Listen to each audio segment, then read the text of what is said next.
All right. Hey guys, welcome back. So, because of the way that things are kind of going, I'm modifying the semester a little bit. I'm not 100% sure what the final project's going to be like right now, so I'm kind of extending some of the stuff that we've worked with.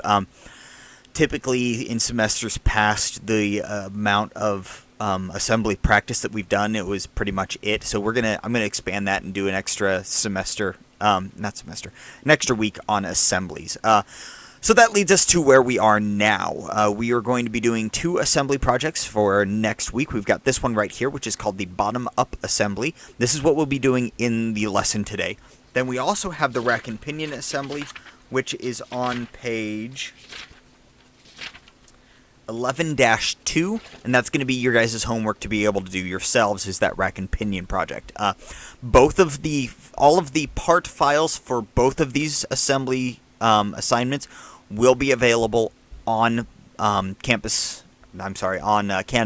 So you'll be able to, under the session 10, which is this one, you'll be able to go and download all of the components for each one of these. Okay, so you're not going to have to draw anything this week. It's just assemblies. So with that being said, let's go ahead and get into the bottom-up assembly. So the bottom-up assembly is what you're seeing on your screen right now. This is what it's going to look like when it's done. So it's kind of a crossbow thing. I'm not 100% sure what it is, but that's what we're making. So let's go ahead and get started. I'm going to close this out to get back to just a blank screen. And let's go ahead and start this thing. So first up, we're going to go up and we're going to start a new file. So let's go to New. We're going to start an assembly. So that's going to be this middle one. You can either double click on that or click on it once to highlight and hit OK. That's going to open up our empty assemblies. Okay.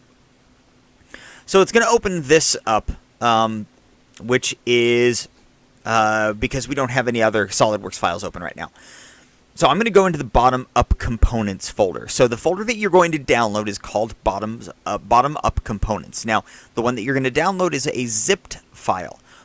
One caveat with that is that you will have to unzip that file in order to utilize the components inside it. So download the file. Okay. Once it's downloaded, you'll go to where you saved it, right-click on it, and go down to Extract. It's going to pop up with a prompt asking you for a file location. Typically, I extract mine in the same file location that I downloaded the zip file. So you're going to select whatever file location you want. A lot of the time, with you guys, you're going to want it on whatever medium you have saved all of your other work. So extract it into a folder that is with all of your other stuff, okay? But we still want it in that bottom-up components folder, all right? So extract it, and then once it's extracted, that's the folder that you're going to go to get to all of these components to actually use inside our assembly model.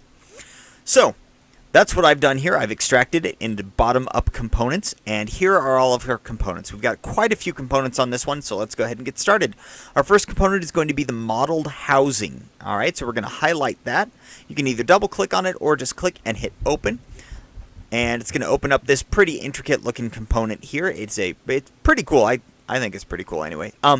So now, this being our first component, we've got options here. We can click to drop it anywhere, and then we would have to mate it to different environmental things to lock it into space. Or, as I typically suggest you do, on our first component, we're just going to come up here to the green check mark. As soon as I pop up here, you're going to see that it's going to pop to a specific location in space. Hit my green check mark, and now that has been laid overlapping the origin of that component with the origin of our model space here. And you can see that F means that this component is fixed. Okay, so that is our first component. So now we've got to put all of this other stuff in here. Okay, so there is an exploded view on page 1122, and that is going to be that's what's going to tell us what all of the components that we want to put in here are. Okay. So this specific thing in the book, this assignment in the book, isn't so much a mating assignment. It's to do a couple other things. So we're going to go ahead and do the mate, and then I'm going to have you guys do the other things, verifying the position of the spring, as well as trying to create the exploded view for extra credit. Okay, that's right. If you want extra credit, you can do the exploded view. If you do not want to do the exploded view, don't worry about it. All right. So let's go ahead and work from kind of the outside, inside out, sorry. So the first component that we're going to lay in here is going to be, let's start with the spring and go ahead and put the spring in here. So we can see inside here we've got this is just a through hole all the way through that component. Okay. So I'm going to come up here and I'm going to go to Insert Components because we've got to put this spring in here. I'm going to hit that, and it's going to automatically open up to the file location that I was in for my other one. So if you've saved all of these to the same folder, it's going to open up that folder every time until you change that folder. Okay. So with that folder open up, I'm going to click on Spring. I'm going to hit Open. And I'm going to go up here and click. Now, the reason that I didn't just hit my green check mark is when you just hit the green check mark, what it does is it's going to put that part in overlapping the origin, and it's going to fix it. We don't want this fixed over the origin because that just won't be properly aligned for us. So with that in here, the reason I wanted to do the spring first is because the spring is kind of different. So we've already done coincident mates, which is where you take a cylindrical component on one and a cylindrical component on another, and you make those the centers or the axes of those coincident, and that lines them up. Well, even though a spring looks cylindrical or toroidal, whatever you want to call it, unfortunately that mate does not work for springs. So there are a couple of different options that we can do. This particular spring has an axis in it, so that's one mating option. We could also use planes. We could mate utilizing the plane. So we've got the top plane. We could mate that to the top plane of our part. We've got the right plane. We could mate that to the right plane of our part. Okay, so that would also do the same thing. So what we're going to do here, we're going to go ahead and use that axis. So we're going to click on that axis in our drop-down. Now, to get to all of this, remember, each one of our files over here on the left-hand side in our model pane, or in our model tree, each one of those has all of the modeling features and stuff within each one of those models in a drop-down. Click the caret on the left-hand side, and you're going to get a drop-down. So I'm going to click on that axis. I'm going to go ahead and hit my mate key, and we're going to click on the center bore of our main housing here. So if I click on that center bore, you can see it's already picked concentric. Now, it might have selected coincident. That's not a big deal. If it does, just make sure that you select concentric. It's got to be concentric. You can see now that our preview is centered within that whole thing. Okay? So I'm going to go ahead and hit my green check mark and exit that tool, and now you can see that our spring is concentric, and it's going to run right through the middle of this thing. All right. Next up, let's go ahead and stick on the nose cone. So I'm going to go up to Insert Component again. I'm going to come over here to Nose Cone, wherever it is. There we go. It's just called Nose. So I'm going to click on Nose, hit the Open button, and again, I'm just going to click because I do not want it fixed on top of the origin. So now with the nose cone, in this case, we're going to use 3 different mates for this nose cone.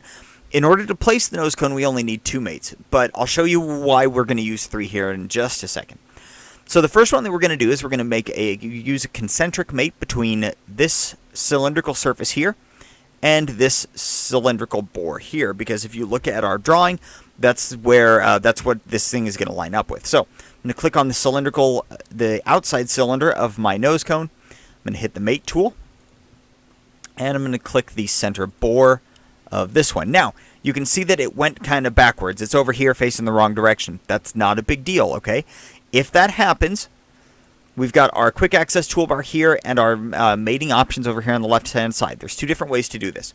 In our quick access toolbar, the third from the far right is called a flip mate alignment. If you hit that, you can see the nose cone flips around.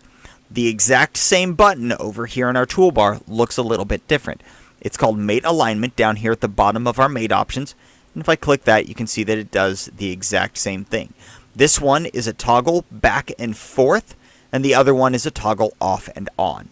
All right, so with that, I'm going to go ahead and hit my green check mark. So there our nose cone is all the way back here. That's not a big deal because our next mate is going to be mating it to this front face right here. So I'm going to go ahead and click that front face. I'm going to rotate around so I can see the back of my part. Then I'm going to click on the back of the nose cone. You can see it takes off over that way. That's because it's now made those coincident. So with that done, let's go ahead and hit our green check mark again. And I'm going to go ahead and exit tool because I'm going to show you something now. So we've got our nose cone up here in front. Now, the reason that we're going to use a third mate is this nose cone is in the front, but you can see that it still rotates.